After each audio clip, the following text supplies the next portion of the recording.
આ મારો બ્લોગ 2 દિવસમાં યુટ્યુબ ચેનલ ઉપર અપલોડ થશે તો તમે બધા જોવાનું ભૂલતા નહીં. ઓકે, તો આજે મારા હસબન્ડનો બર્થડે છે એટલે અમે નાના બાળકોને જમાડવાનું નક્કી કર્યું છે. તો જો આ રસોઈ તૈયાર કરી નાખી છે અને માતાજીને લગ્નના નિવેદ કરવાના મારા બાકી હતા એટલે એ પણ તૈયારી કરી નાખી છે.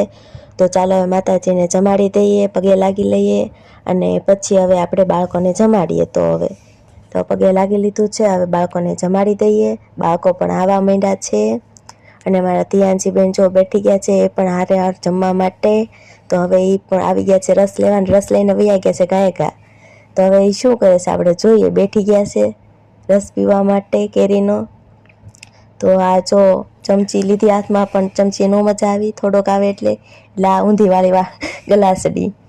તો ચાલો હવે હું પણ ચાંદલા કરી નાખું બધાને. તો અમે ચાંદલા કરી નાખ્યા છે. તો હવે બધા જમવા લાગ્યા છે. તો બધા જમી લીધું. Okay, bye bye.